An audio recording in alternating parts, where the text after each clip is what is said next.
Hello, everyone, again. My name is Justin Steinberg from the Department of Romance, Languages, and Literature. It's my pleasure to welcome you back to the first ever Virgilio Lecture Series. Once again, I want to thank the generosity of the Virgilio Foundation for providing the generous funding for the series, which allows us to invite a prominent intellectual or artist from Italy each year to give a series of 3 lectures and collaborate with our undergraduate and graduate programs. I think I can speak for everyone when I say that we are already greatly benefiting from this opportunity to host Professor Cavarero here at Chicago. For the lecture today, I want to try something slightly different and hand over the introduction of Professor Cavarero to a colleague who has been especially influenced by her work. I do this because it's right and proper that our guest is introduced by an expert in her field. However, it's also a chance to use these moments of official discourse to extend the conversation of the lectures themselves, allowing the public to catch a glimpse of the extensive community that has been created by Cavarero's thought and writing. Luckily for me, I found the perfect colleague to introduce today's lecture. Professor Sarah Neuter from the Department of Classics. Professor Neuter is one of the most original scholars of ancient Greek literature working today. Her most recent book is called Greek Poetry in the Age of Ephemerality, and that's with Cambridge Press, 2023, just came out.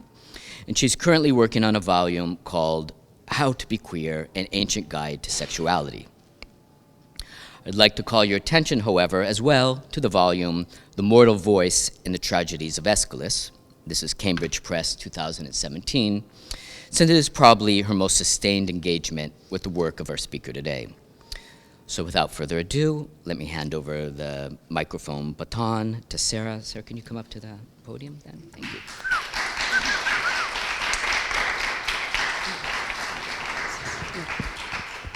Well, thank you, Justin. That was truly excessive. It is a great honor and a personal pleasure for me to introduce Professor Adriana Cavarero today.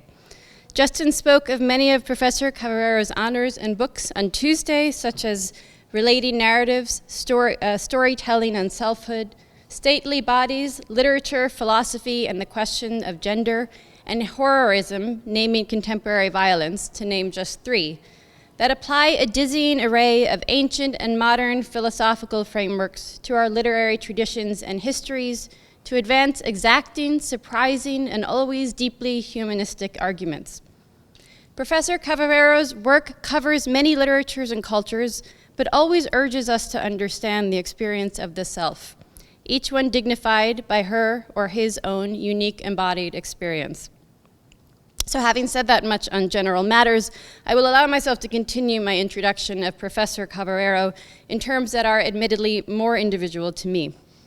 One of the most important events in my life as a young scholar was my own discovery of the voice as a rubric that made sense of the many thoughts and observations I'd had about poetry, song, expression, and indeed about human subjectivity more generally.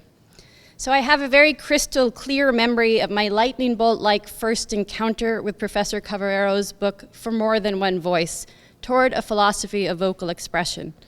And having that all too rare experience when one is reading scholarly writing of being somehow personally addressed or spoken to or even found, and thus having my own ideas nurtured, expanded, and infinitely enriched. Since Professor Cavarero spoke in fact, on the voice again so beautifully on Tuesday, I will retread some of that ground today for anyone who may have missed the first lecture, and will attempt to make some connections from the earlier book, which was published in 2005 in its English translation, to her new contributions on the topic of the voice. In For More Than One Voice, we find voice as not only a unique marker of each body and personhood, but also as an elemental marker of truth, inasmuch as it is unmaskable, for it is itself under the mask. As such, it can compel the unmasking of the tricks attempted by speech, or logos. Voice, critically, is a physical phenomenon and also a mode through which we may recognize each other, indeed by which we may truly know one another. And this deeply intimate and yet nearly divine possibility of both true expression and recognition, as Professor Cavarero shows, is communicated in ancient Greek and Hebrew texts alike. It is part of our heritage on all sides, and yet a part that has historically been cast aside, diminished, and trivialized. Why? In this complex and elegantly argued book, Professor Cavarero shows that it is in essence because of the efforts of Plato and the entire masculinist tradition of philosophy that has followed him, lapping up his crumbs. If you will forgive me, I will read just one passage from the book on the work that language as opposed to voice performs. So she writes, "After all, language generalizes, universalizes, and erases differences. It proceeds by resemblances and abstractions, reducing the multiplicity of things to a series of names, continually iterated as the same. Reduced to empirical reference by language, all four-legged creatures who bark become dog. All bunches so different in color, odor, shape, and flavor become grapes. All drops of seawater raised by an oar become foam. In short, language reduces the many to one, or rather it says, the one of the many." To me, a passage like this both illustrates and explains the tremendous work that Professor Cavarero does in bringing our attention so insistently to the pleasures of the voice, as she did on Tuesday. What if we could really pay heed to the specific shade, smell, shape, and taste of every bunch of little spheres of fruit? What if we could truly notice the particular prism-like qualities and shifting liquid form of each drop of water? And what if we really could attend to each person as a unique embodied individual, each one experiencing the potential pleasure of having a body, using a voice, or simply breathing, blinking, sighing? To me, this is a radically and fantastically unphilosophical proposition in Professor Cavarero's philosophical stance. I am no philosopher, but if philosophy were in general the way that Professor Cavarero writes it, I would sign up. On Tuesday, Professor Cavarero led us to contemplate the pleasures of hearing voices and using them, and brought our attention in particular to the experience of what she calls the polyphony of voices that choral song brings not only to those who hear those harmonies, but especially to those who sing them. In doing so, she pointed to the history of choral voices, starting with Homer's sirens, being imagined as essentially female, and thus as simply objects to be heard or shut out. Moreover, over time, she suggested, the image of the sirens became ever more monstrous. Because powerful females in myths and beyond are often understood in terms that invite our disgust or imply their monstrosity, it seems a fitting move to go from powerfully singing women on Tuesday to monstrously maternal women today. Elsewhere, I have seen Professor Cavarero refer to portrayals of the maternal body as relishing excess, in a way that both conceals and reveals the powers of the female body. I'm delighted that we will hear more of her brilliant thinking on this excess and overflow today in her talk, Women Breastfeeding Wolf Cubs in Euripides Bacchae. Please join me in welcoming her.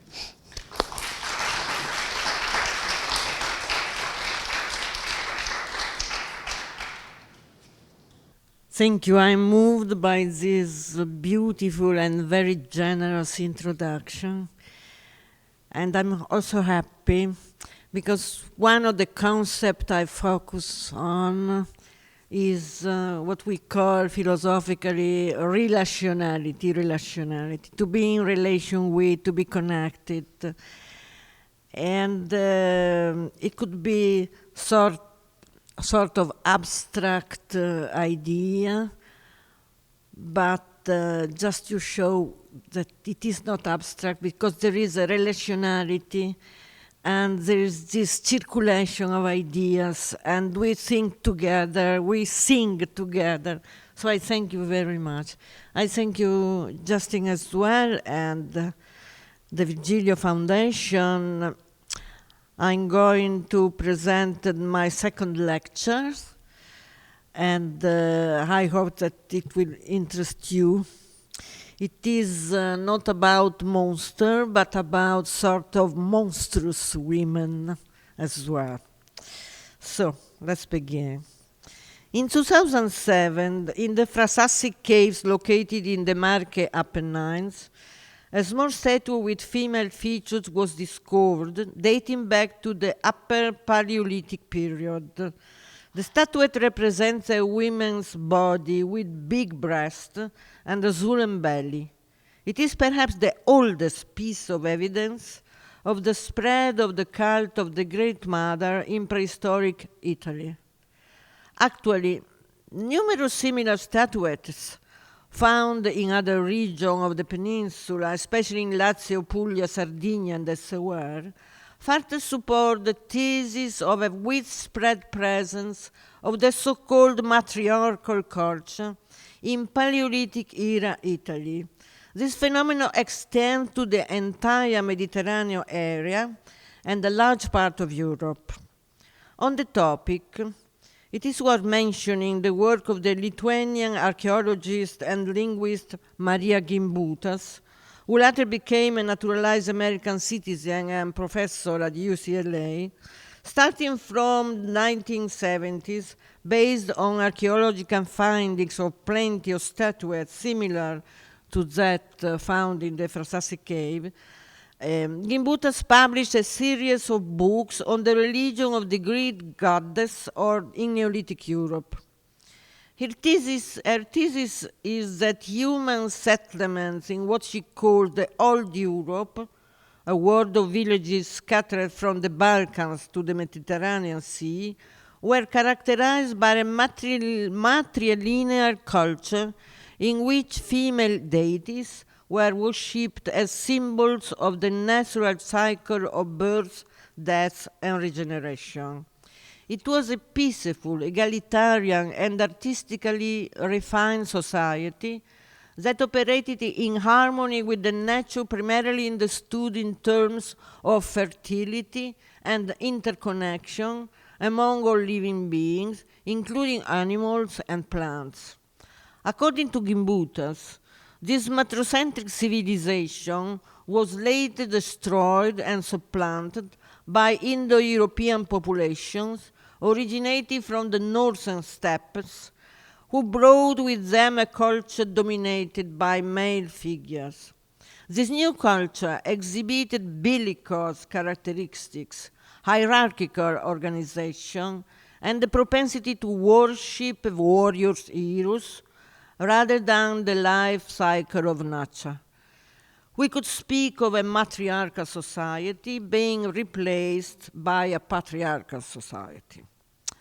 In the former, the centrality of the maternal figure was symbolized by statuettes referred to by scholars as Neolithic Venuses or Titeopius, meaning fat, due to astonishing proportions of their belly and breasts, where belly alludes, of course, to pregnancy and birth, while breast to nourishment and sustenance.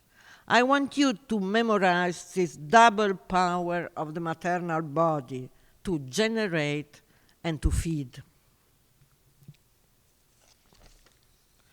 By now, let me emphasize that the work of Maria Gimbutas, ostracized by the academic community for many years, but highly appreciated by feminist studies, has recently been revalued by David Graeber and David Wengrow in their provocative book entitled The Dawn of Everything, A New History of Humanity, especially in light of a new technique of carbon dating.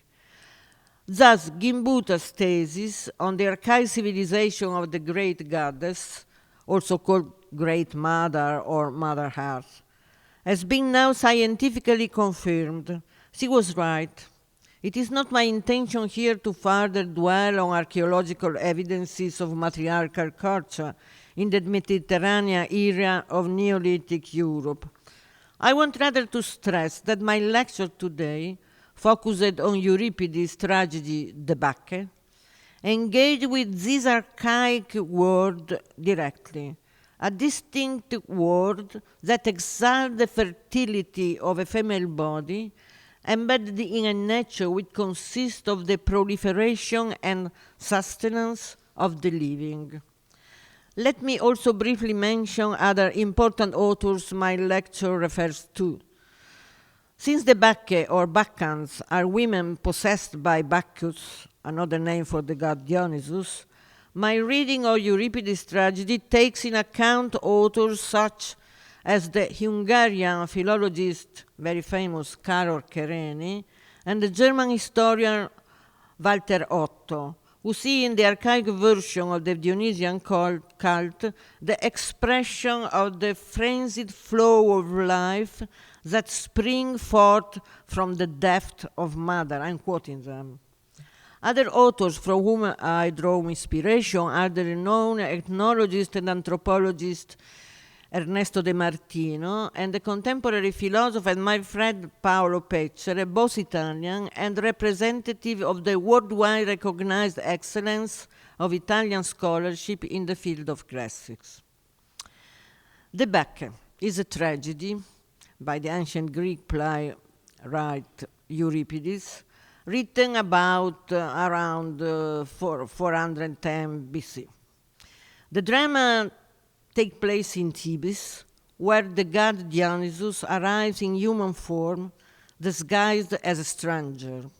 The first part of the tragedy focuses on the narration of an horrendous crime, the killing of Semele, a Theban princess and the mother of Dionysus. Zeus is the one who kills her.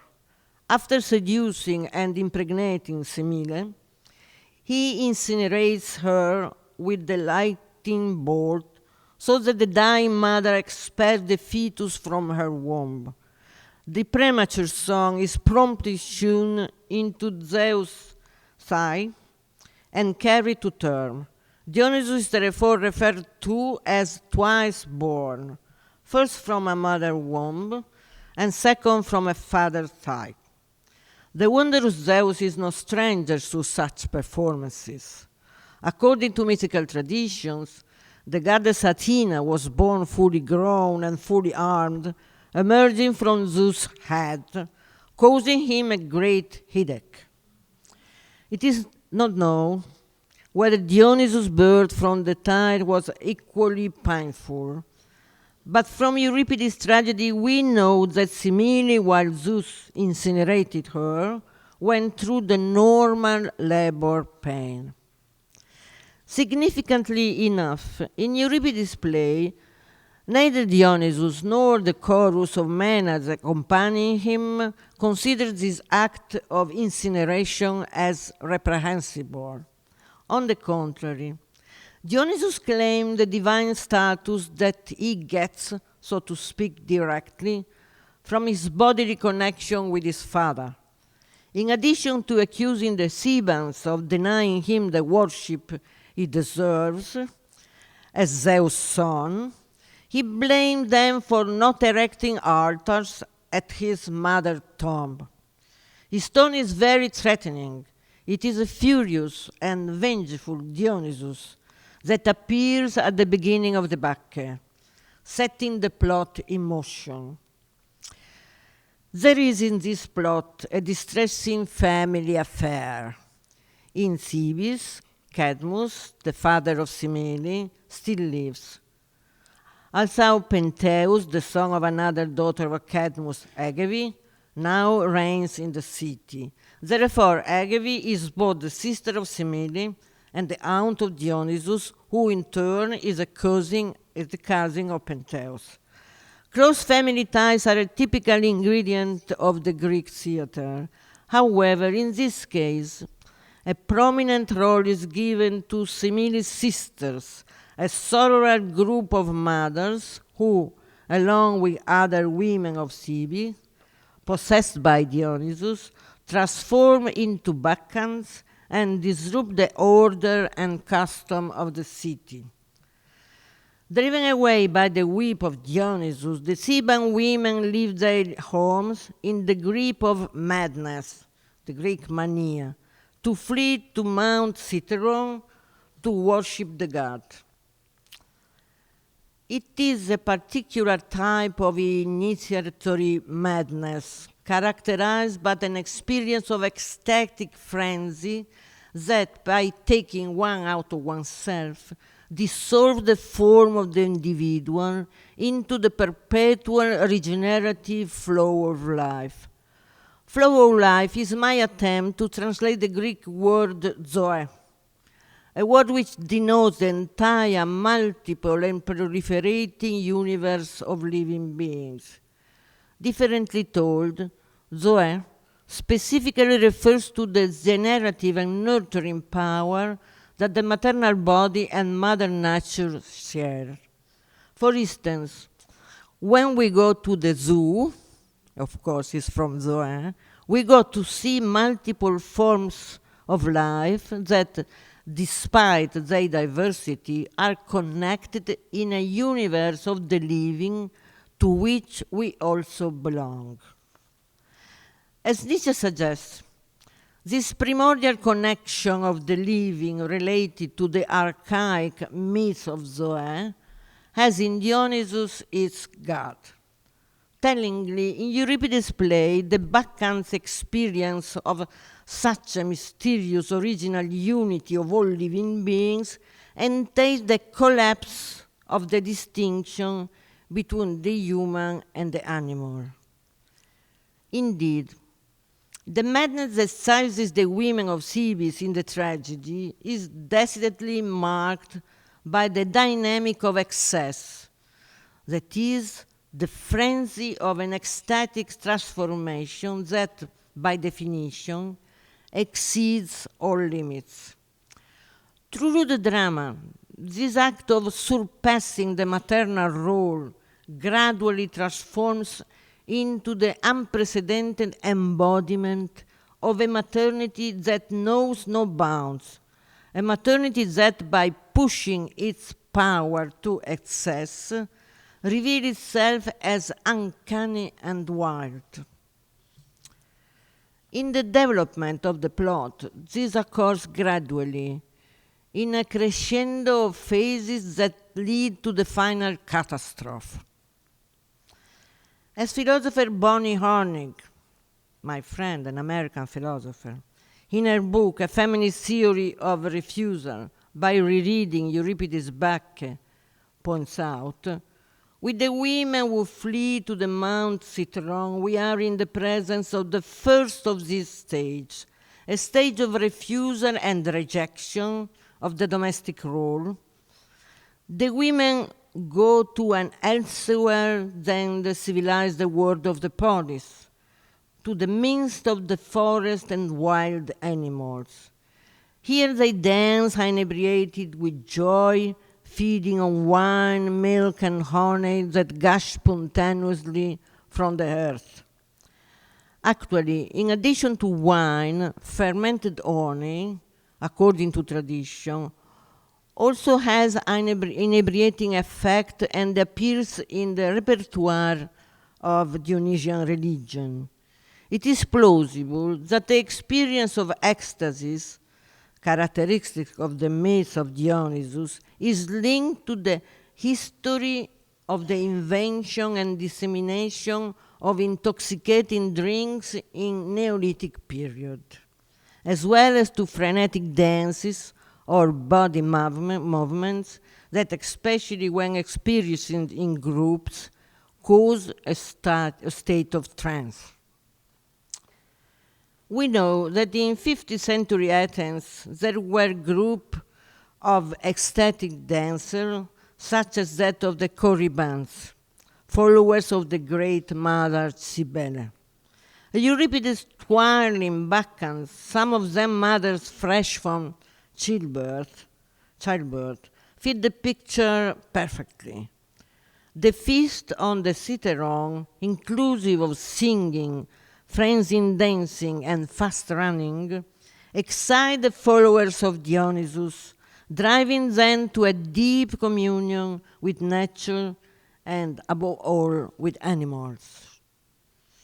In fact, to the prodigy of a nature that spontaneously bestows inebriating beverages is added a scenario that arouses immediate wonder, while serpents, entwined in the women's lock, delicately lick their cheeks, Those among the women who, fresh from childbirth, have swollen breast, forgetful of the newborn children left at home, suckle fawns and wolf cubs. This is Euripides. Now we are therefore in the presence of a feminine behavior that is no longer merely a rejection of the domestic role, but an experience of a new and different way of life, whose generative, loving, and transformative character is accompanied by a joyful ecstasy of closeness with an exuberant and spontaneously nurturing nature, as well as with an animal species that is now indistinguishable from the human one. The Bacchant does not distinguish between the infant son and the baby animal. Interspecific relationships are transcended. Just as nature spontaneously makes wine, milk, and honey gush from the earth to nourish human and non-human living beings, so too spontaneously does the Bacchant suckle them. Hers is a nurturing exuberance inherent in the figure of a motherhood that knows no limits, a kind of primeval motherhood in the indistinction of the infant, human or feral, that is, I dare say, a kind of hyper-maternity imagined as a frenzy of nutrition, body feeding body, life feeding life, living feeding living.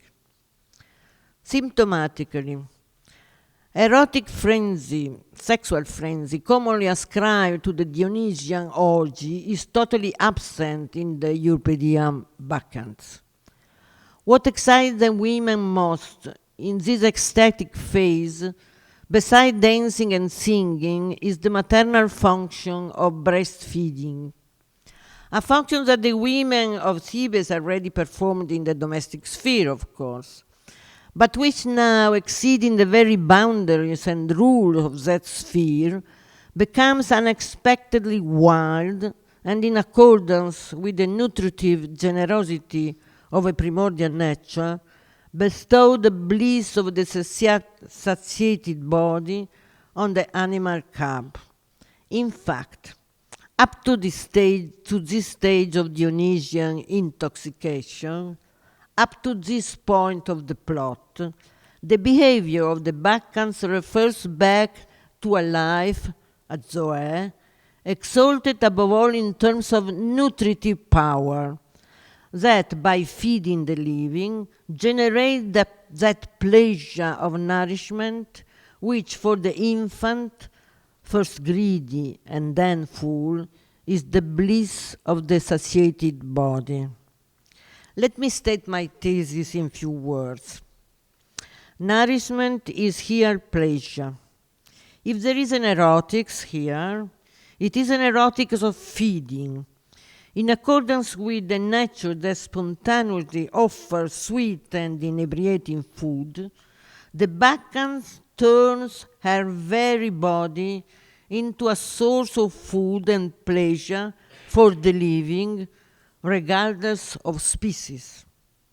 Clearly, fawns and wolf cubs, that is, wild species, hint here at a gratuitous and gratifying nutrition that counteracts every declination of the domestic, beginning with human labor to obtain food or the domestication of animals for food. Wild and feral, at least up to this point of the story, the Bacchants on the Citeron embody a feast of the living that, like that of the wild animal within a perfect ecological niche, naturally enjoys nourishment's pleasure. Actually, we know that there is a special pleasure in the nursing woman, a pleasure that modern biology explains by the flowing through her veins of oxytocin, a natural opioid, the effects of which match well with the exceptional state of inebriation of Euripides' Bacchants. Let me remind you that in the history of Western imaginary, there are numerous legends of men being suckled by she-wolves or bears when they were infants. For instance, of course, Romulus and Remus, suckled by she-wolf, are part of the foundational myth of Rome. The idea of a nurturing hypermaternity that exceeds species limits is part of a well-known repertoire. Here, however, I want to call your attention on the fact that Euripides provides a very special version of it, a version that accentuates the complicity of this nurturing hyperbole of the maternal body with the generative and regenerative force of a life, a zoe, that tend to embrace all living beings in an undifferentiated and for each rewarding, pleasurable way. Indeed, there is pleasure in this eroticus breastfeeding, characterized by a motherhood pushed to excess. Actually, if you allow me to play with etymology, excess is an access to the inaccessible, in this case, to the inebriating flow of the air. We are evidently in the presence of a Dionysian variant of the myth of the Golden Age, narrated by Hesiod. As in Hesiod's tale, we find the astounding phenomenon of a fertile land that spontaneously yields rich and abundant fruits, thus allowing the golden human race a life of infinite pleasure, without pain, without toil, and without troubles.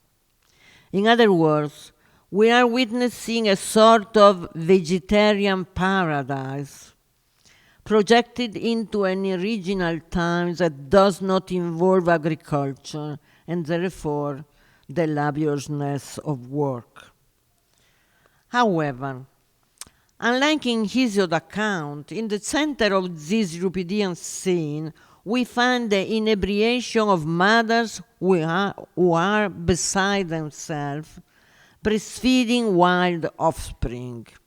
Differently told, in Euripides' Dionysian version of the Golden Age, the intertwining of maternity and animality is a conspicuous element. In the euphoria of mothers breastfeeding newborns of another species, the proximity between the human and the animal tends dramatically towards indistinction. Through a nurturing maternal body, the human transcends its species and becomes inhuman, euphorically animal.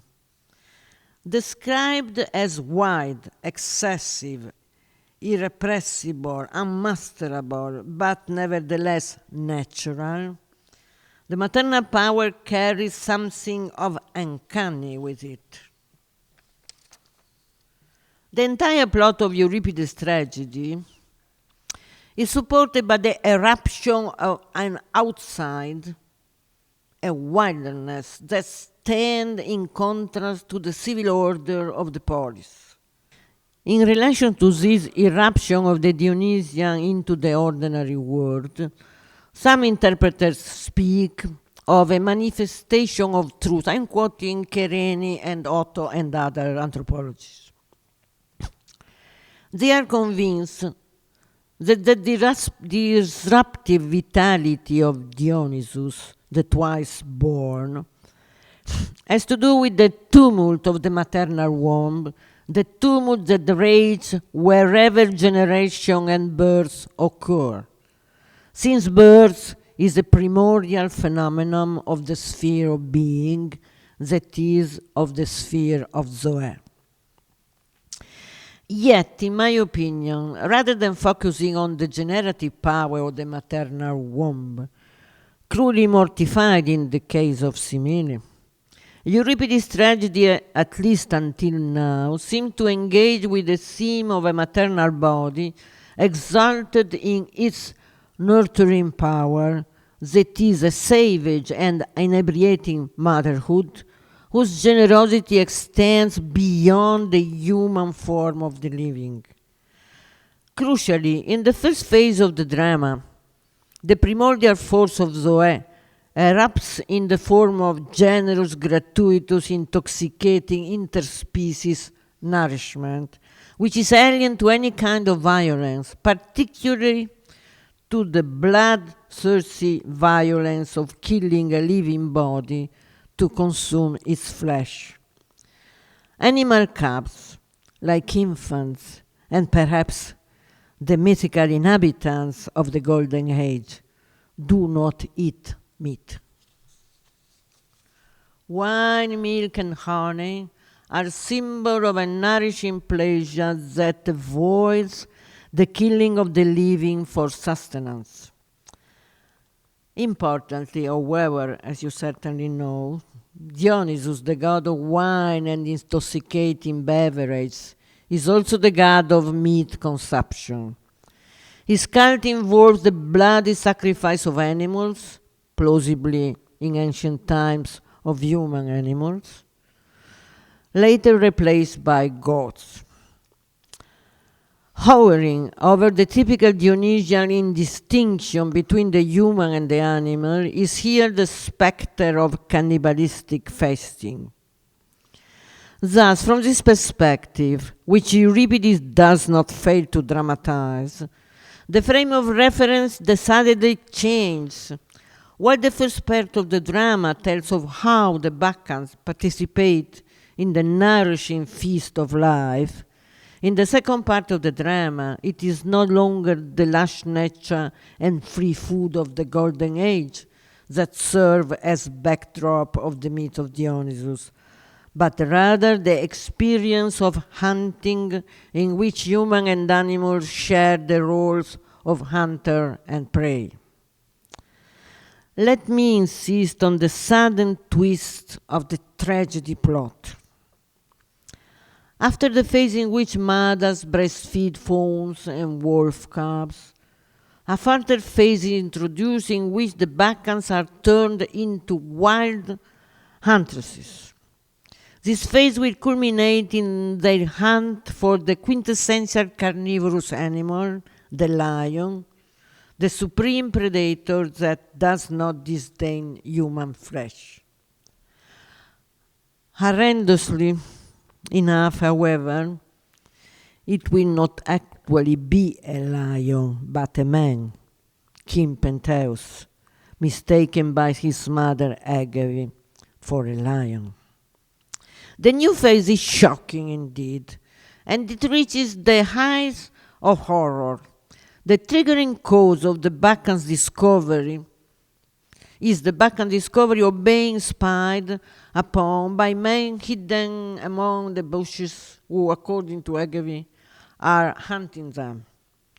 Urged by Agave herself, like swift hounds, the women then launch themselves in pursuit of the men who barely escape being torn apart by fleeing.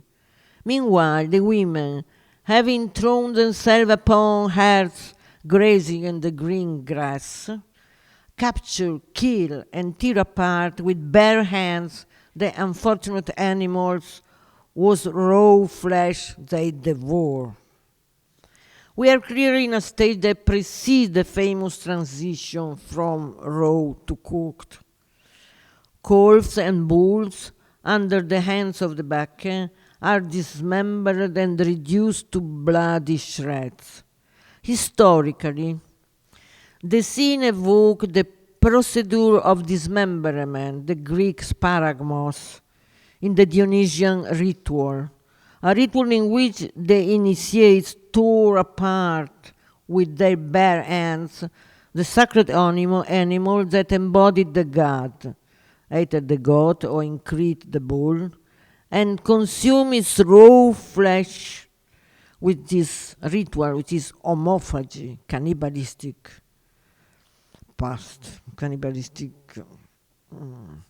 procedure. The background is here a society of wild hunters who, in certain occasions, identify themselves with predatory animals. In the mythical tradition, it is indeed Dionysus itself who is torn to pieces by the Titans, although he is later reassembled so that he can be reborn once again. Dionysus, who often assumes an animal form and urges the Bacchanals not to distinguish between human and animal, is also the god who identifies with the sacrificial animal.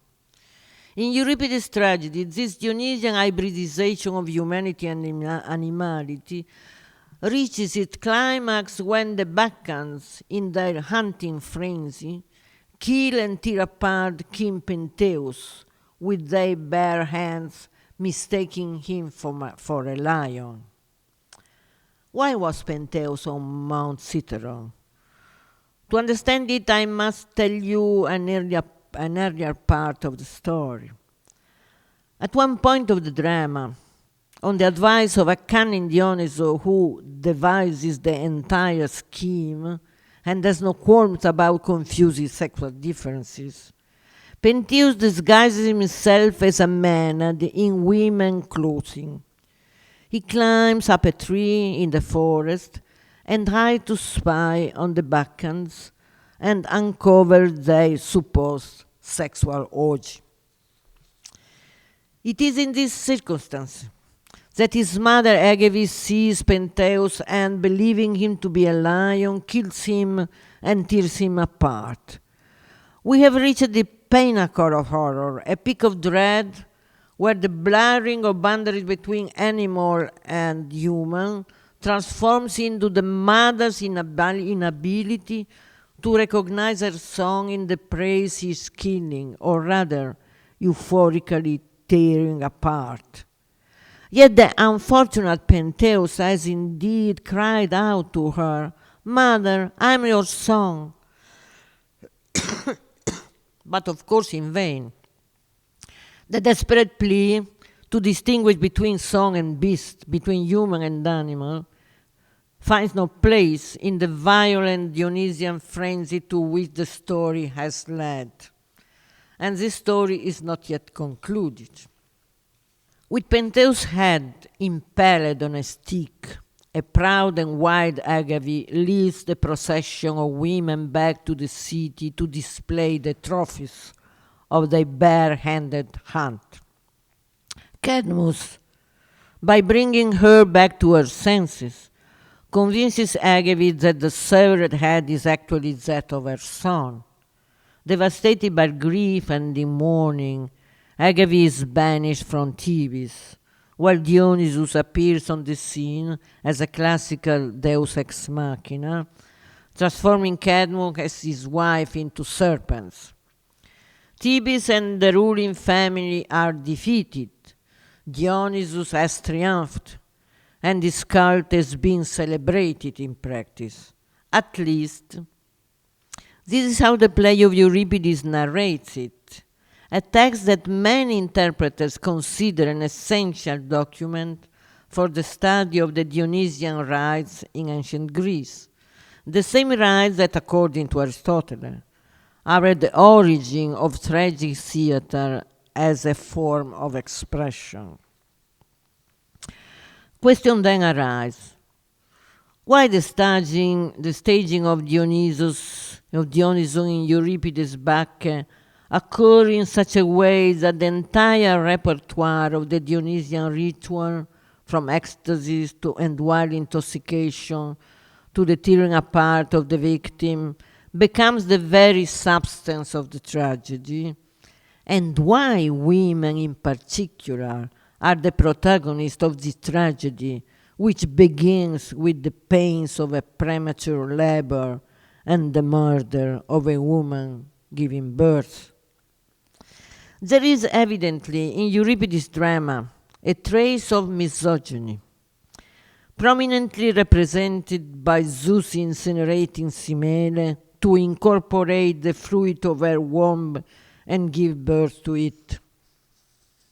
However, there is also the recovery and exaltation of an archaic imaginary that calls on a primordial complicity between the maternal body and the Dionysian myth of Zoe. The indistinction, fusion, assimilation between the human and the animal that characterizes the experience of this body, of this maternal body, is part of the picture, and emphasize the figure of a limitless maternity that is a hyper-maternity driven into the darkness of visceral recesses that tie it to the exuberant continuity of life. A zoontology of the maternal, I dare say. I'm aware, of course, that by speaking of zoontology of the maternal, I touch again on possible misogynistic implications.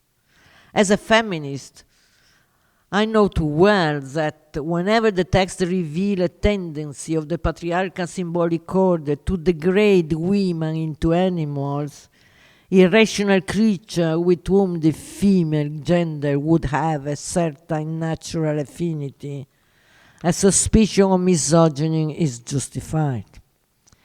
Yet, the image of Agave tearing her son apart with her bare hands and proudly raising his head on a stick seemed to surpass the limits of any misogynistic representation of the maternal.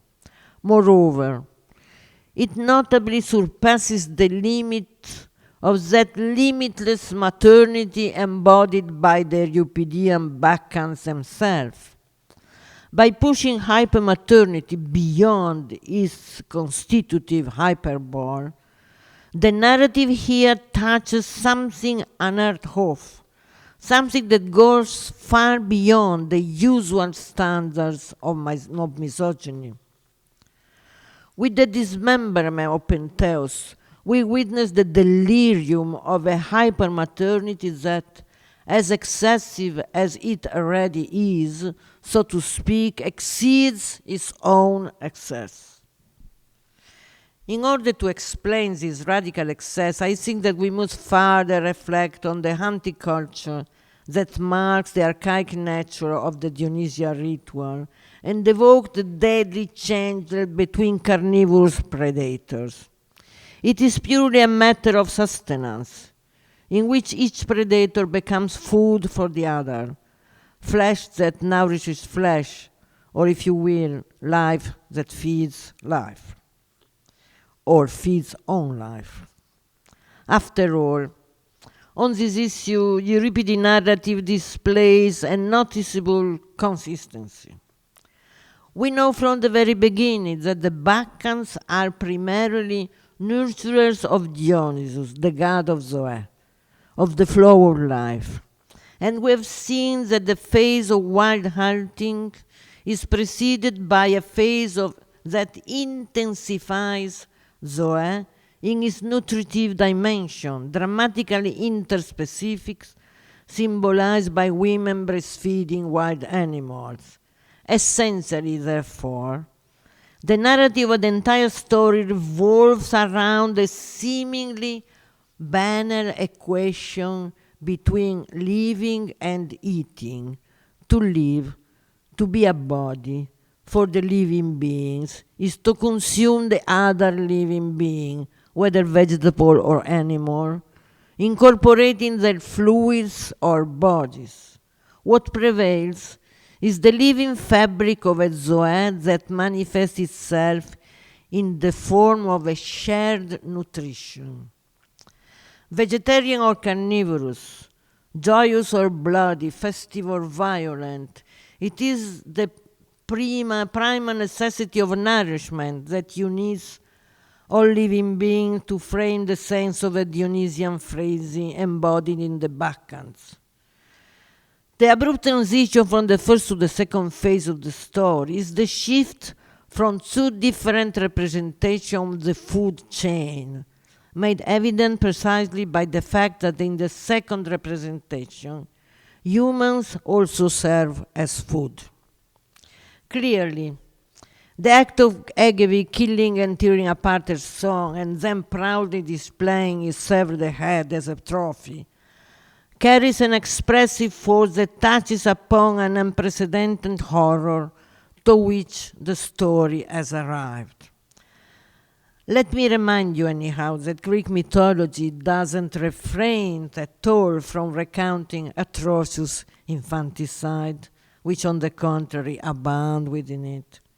Nor the mythical tradition lacks stories of men being killed, dismembered, boiled, and eaten in various circumstances.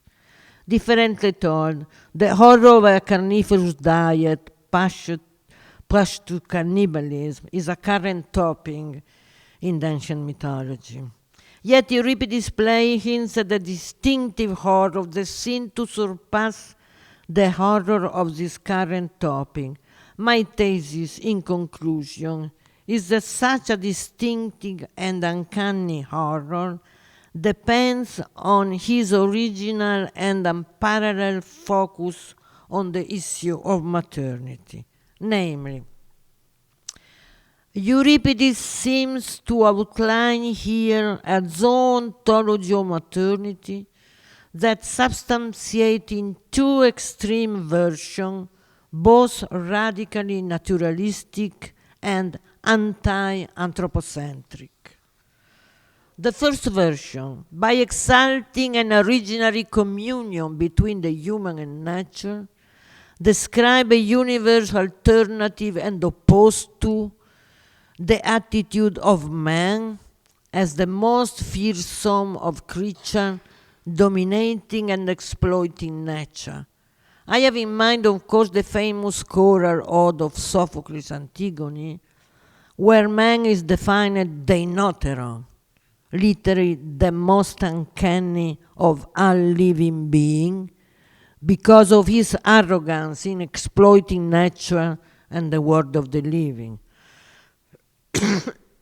On the opposite, in Euripides' vegetarian paradise, humans, embodied by women who feed animal offspring, are perfectly embedded in an harmonious biosphere. The second version of Euripides suggests instead that perhaps within the natural competition within carnivorous animals, in their mutual consumption, lies an even more uncanny and unsettling revelation. In the tragedy, it is a wild mother who embodies this extreme uncanniness. This is part of Euripides' strategy to depict a zoology of the maternal that remarkably does not focus primarily on childbirth and generation, but exclusively on the necessity and pleasure, the fury and ecstasies of nourishment. Thus we can conclude that the figure of the Bacchantes evokes the archaic culture of the Greek mother only to a certain extent. Extraordinarily, the generative power of the female body, symbolized in the ritual statuettes by the swollen belly, is in fact neglected here in favor of a nurturing hypermaternity that exalts the primordial power of Zoe in terms of sustenance of the living. Life is not only the perpetual generation of living organisms. As Euripides' wild mother warned us, but also life is the mutual nourishment of these organisms as long as they are alive. Thank you.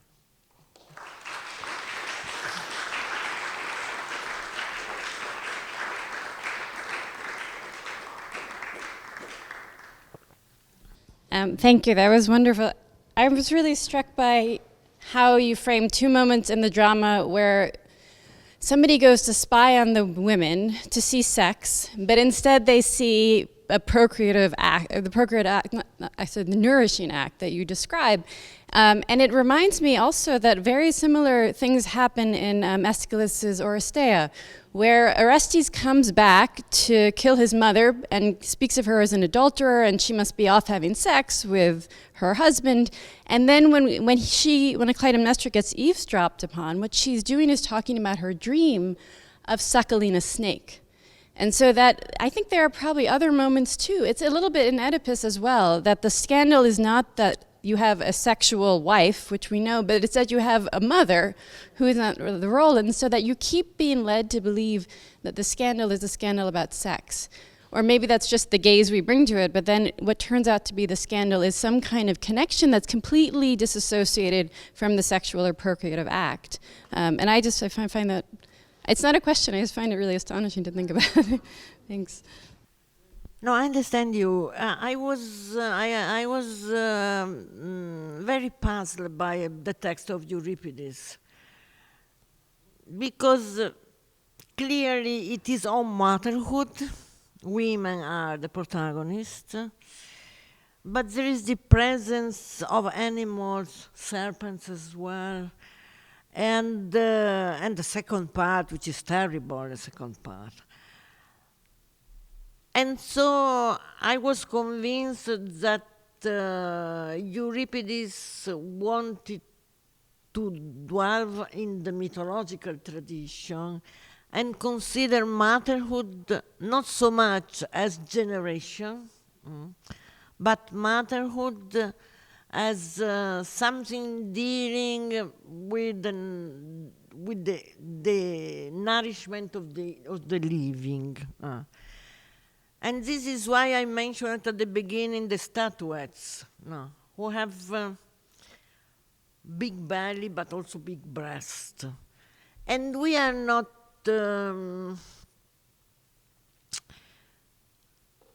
used to think of motherhood as something presenting life, or organic life, as nourishment, as eating.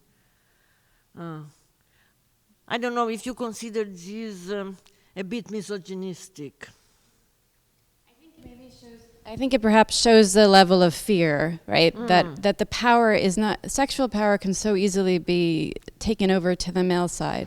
But this kind of power is absolutely, there's no analogy on the male side.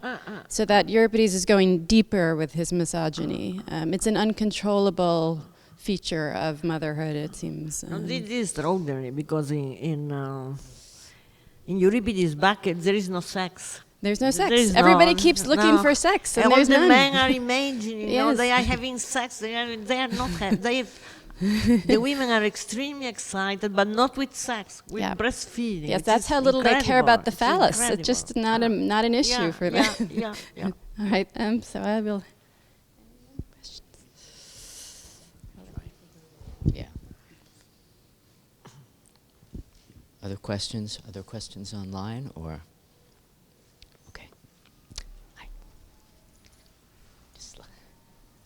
Like yesterday, just close. Hi. Isn't it then more threatening if women are excited only by the nourishment part of maternity? Because in that case, they don't need men at all. They just have eliminated really the one thing that men are worried about. Women are going off into the mountain and have sex with each other. And what is revealed to Pentheus or any bystander is really that women are there not thinking about sex at all, not thinking about something that men can give them, but really just something that they can only do themselves.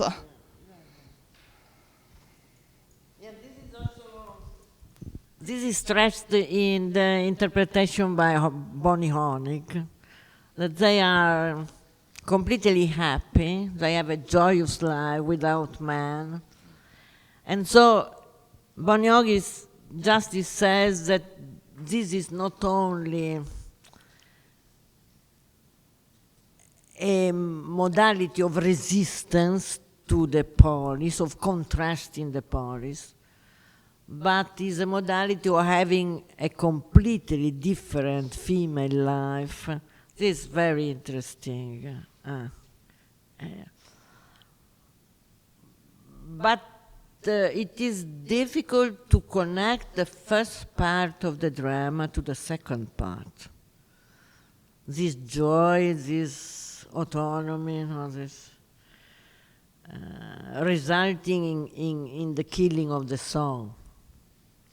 And Bonnie Honig said, the killing of the king. Mm. It could be interesting, but in my opinion, it's not so much the killing of the king, but the killing of the song. Mm. Of course, he is the king. But he is Dionysus as well, is their alter ego, so it's complicated. So it's also the killing of the god. Very puzzling. Look at your mouth. Okay, no problem. I can also speak Italian if you prefer. No, ma the people. Ah, right. Sorry. Okay, it's actually a very short question. I just wanted to ask if this, so the second part is like the other side, the denoterous other side, right? As in, there's nourishment, but there's also destruction. And I was wondering if there's a connection, in your opinion, with the thing that's coming up a lot in Greek tradition. I'm thinking of Antigone right now, but because it's the freshest thing that I have in my mind, about the fact that, you know, a son, you can make another. A husband, you can get another. Yeah. A brother, you can't, but in this case, a son, you can definitely make another. I don't know if it resonates, but. Yeah, this could be. Yes, I agree with you. There is also, but what you suggest is to focus in the motherhood as capacity to generate. In my opinion, the peculiarity of Euripides is that it doesn't focus on that. It's not about motherhood as generation. And this means that he is not focusing on nature, on physis, as generation, proliferation, but is focusing nature as nourishment. In my opinion, it's very original in that, you know, very original. Because we have a problem to think of motherhood and the connection with motherhood and nature, which is an old connection and famous connection, but in terms of sustenance, because life is to eat. If you don't eat, you die. No. And it is a general reciprocal sustenance. We eat plants in the first part of the drama. We eat meat, we eat animal, but we can be food for animals from the inhuman perspective of nature. And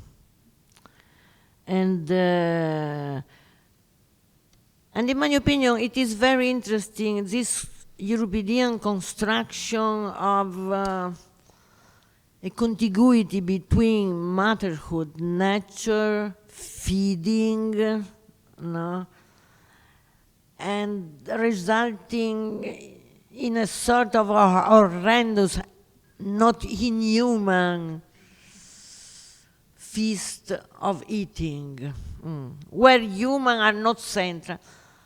At the end, I try to underline, because I'm working on the Bacchae more broadly. I try to underline that what is interesting in Euripides is anti-anthropocentric approach. Because you have immediately in the famous choral order of Antigonis, no, this anthropocentric approach, perpolata, Dainaz, and so on. Here you have women, wild animals, hunting, tearing apart, in which the human is swallowed by the centrality of physics, of nature as eating, as nourishment. It's difficult to accept, but in my opinion, it is plausible, my interpretation. Thank you so much for that wonderful, wonderful paper.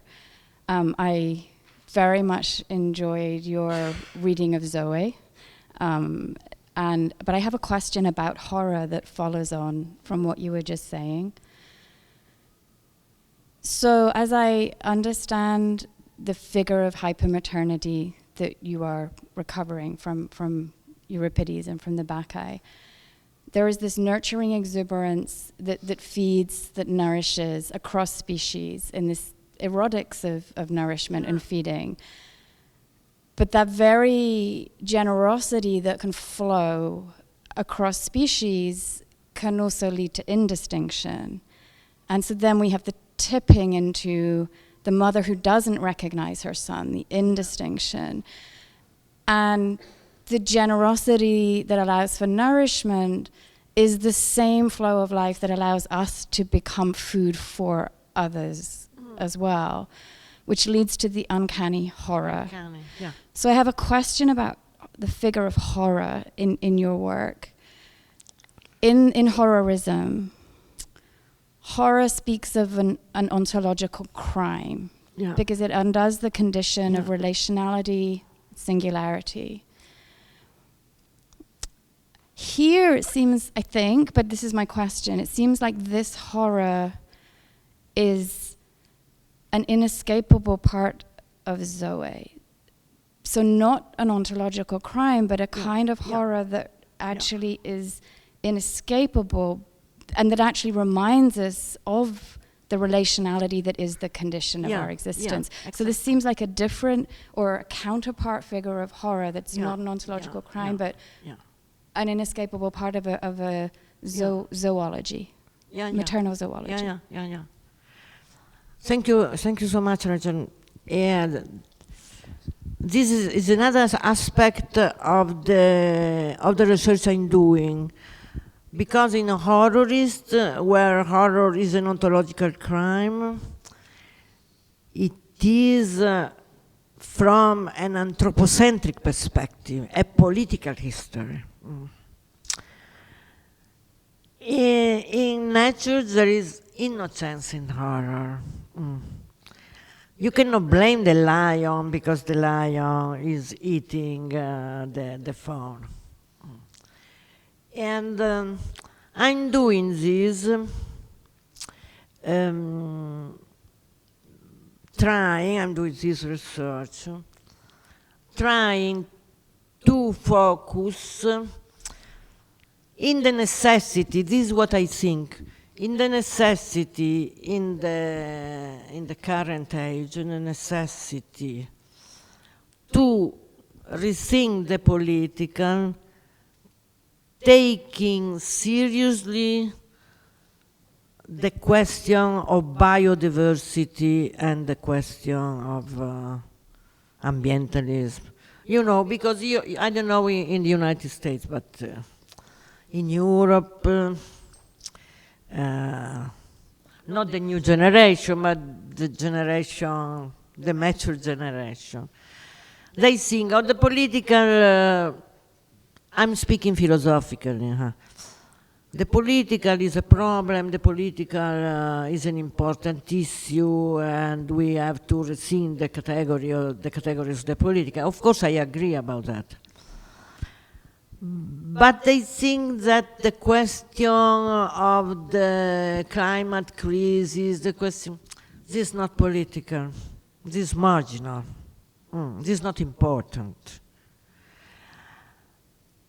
And I'm trying, through the concept of an anti-anthropocentric nature by one part, and by the other part, an anthropocentric polis, to confront these two positions. I didn't resolve it, but you guessed perfectly my tentative way of approaching these problems.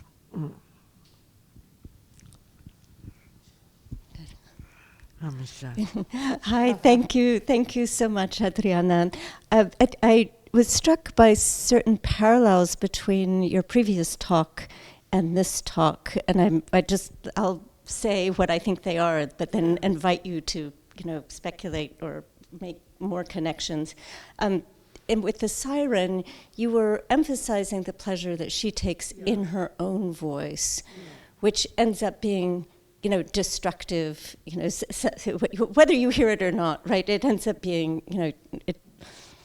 the issue of whether you hear it or not is, I think, something perhaps, different. But there's a way in which her pleasure, her autonomous pleasure, is something that then becomes fatal to men. And here you have this maternal type of nutritive pleasure, which is then followed, whether it's caused or not, it's not clear, but it's followed by something which is fatal to the male, to the male order, which is it's the king, the son, and so on. And so I'm wondering, of your putting these particular talks together, are you inching your way toward some kind of statement about how female autonomous pleasure, at least from the male point of view, seems fatal to them? But this would be a wider discourse. But actually, I'm trying to focus on motherhood and on the female body. And as you know, it is very difficult, especially because I am a feminist, and there is sort of prohibition to speak of maternity, because maternity is a trap for women. We are not free if we have compulsory motherhood and so on. And I'm trying to do research on the uncanny of maternity. And this of nature of physics is an aspect of uncanny. The next lecture for the Virgilio Foundation is on the uncanny of maternity in Elena Ferrante and Annie Ernaux. There are different approaches to motherhood, to the concept of motherhood. The sirens are special figures because you don't think of the sirens as mother, do you? You don't. They are female, but there is no part of the myth in which they gave birth or feed or breastfeed. They are not mother. And so in my opinion, they are daughter. They are not mother, they are pure daughters. And they sing for the gratitude of being alive and of breathing. So my first lecture was joyous, a bit joyous, I think. The second one, this one, I understand is a bit terrible, a bit horrendous, because the Bacchae is difficult to swallow the Bacchae.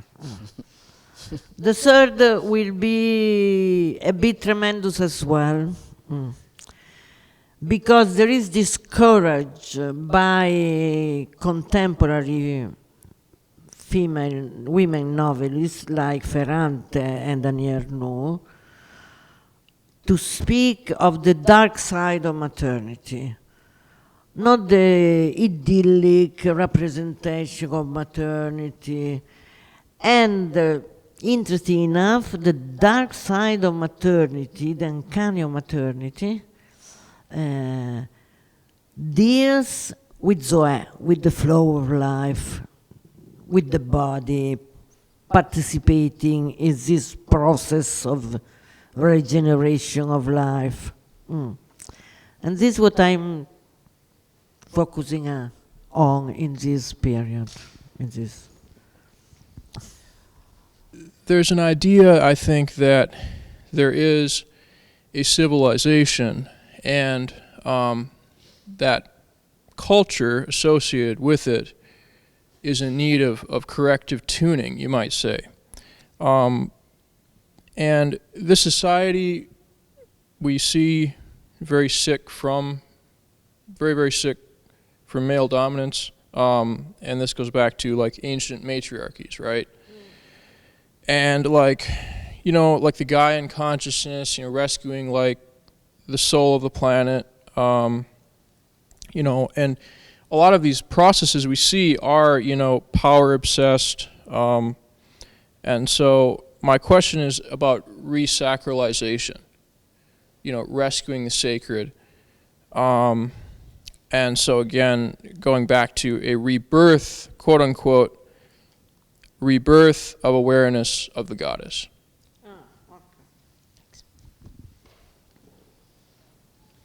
Yeah, your issue is a very difficult one because it has sort of religious nuances,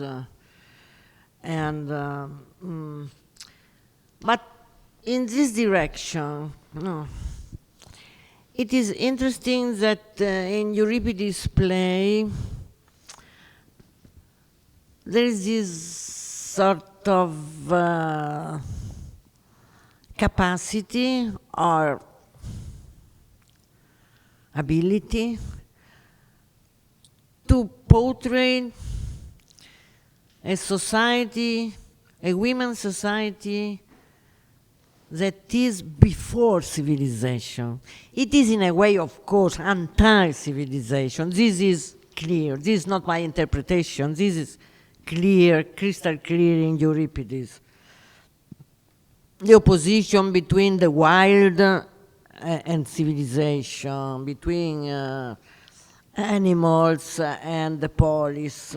This is very clear. But beyond this schematic construction, there is this capacity, this need for an imagination of an age, a primeval age before civilization. Because it is very clear, before agriculture, before technai, but you suggested the possibility of rethinking the very origin, for rethinking civilization. Of course, this is a big program, but I can understand your necessity, your idea. There's one scene in the Bacchae that you mentioned, which there's a detail that I've always wondered if it has. Oh, sorry. I have a quiet voice. There's one detail that I've always wondered if it had any significance, which is, I think when Agave spots Pentheus, you know, she thinks he's a mountain lion, but isn't he dressed as a woman still there? And so it's just interesting to me that she doesn't recognize him as her son, doesn't recognize him as a man or a woman. I just wonder if that's if there's something there. Yeah, this is an element because the song is disguised as a woman, is disguised as a daughter. But this is according to many interpreters, this sort of a consequence of the Dionysian logic of confusion.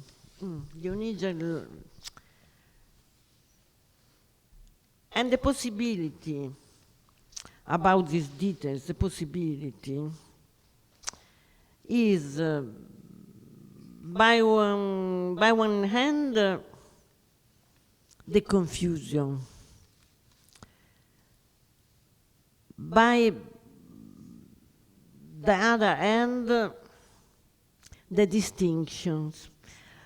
I mean, it was something suggested also by Michel, no? The distinction male-female, the women world, the wild women world, and the polis and the male world is clear in the tragedy. So the details you mentioned, no, that Pentheus is disguised as a woman and is a man is interesting, because it is the point in Pentheus, the king and the son, the king and the son, is the point where police and wilderness touch each other. He is in the wild, he pretends to be a manad, but he is the king, and he is not recognized as the king, and he is not recognized as the son. And yes, it is an important title.